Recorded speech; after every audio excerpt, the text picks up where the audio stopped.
కోవిడ్పై ప్రజలు ఆందోళన చెందాల్సిన అవసరం లేదని ఏపీ వైద్య ఆరోగ్య శాఖ మంత్రి సత్యకుమార్ యాదవ్ స్పష్టం చేశారు. రాష్ట్రంలో ప్రస్తుతం కోవిడ్ పరిస్థితులపై కీలక వివరాలు వెల్లడించారు.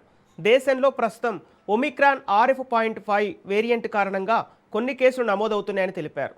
ఏపీలో ప్రస్తుతం 45 కోవిడ్ కేసులు ఉన్నాయని, కోవిడ్తో పాటు ఇతర ఆరోగ్య సమస్యల కారణంగా 3 మృతి చెందినట్లు వెల్లడించారు. అయితే ప్రజలు ఎలాంటి ఆందోళన చెందాల్సిన అవసరం లేదని స్పష్టం చేశారు.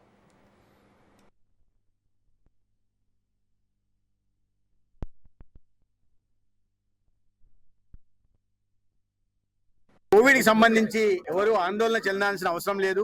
ఎందుకంటే కోవిడ్ మహమ్మారి పూర్తిగా వెళ్ళిపోయిన తర్వాత ఒక పర్టికులర్ వేరియంట్ ఒమిక్రాన్ RF.5 అనే వేరియంట్ ఇన్హెరెంట్ గా బాడీలో ఉంటుంది. ప్రతి సంవత్సరం కూడా వస్తున్నాయి దేశవ్యాప్తంగా. ఇప్పుడు మన దగ్గర దాదాపు 45 కేసులు వచ్చాయి. కోమార్బిడిటీస్ కారణంగా 3 మరణాలు సంభవించాయి. కడప దీంట్లో సీరియస్ హెమటాలజీ ప్రాబ్లము లేదా సీరియస్ కిడ్నీ రీనల్ ఫెయిల్యూర్ ఇటువంటి కారణాల కారణంగా కానీ కోవిడ్ కారణంగా కాదు. ఇది ఎటువంటి ఏ మాత్రం ప్రమాదకరమైన ఇది కాదు.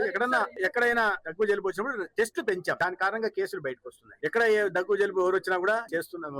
టెస్ట్ పెంచిన కారణంగా ఇవాళ అందుబాటులో తెచ్చాం కిట్లని, RT-PCR కిట్లని తెచ్చాం. విధంగా కావాల్సిన జాగ్రత్తలు కూడా ముందు జాగ్రత్తలు తీసుకుని ఉన్నాం. అయితే ఎక్కడ ఆందోళన చెందాల్సిన అవసరం లేదు. కేంద్ర ప్రభుత్వం కూడా మాట్లాడుతున్నాం. నిన్న కూడా కేంద్ర ఆరోగ్య శాఖ మంత్రులు JP నడ్డా గారు కూడా చాలా స్పష్టంగా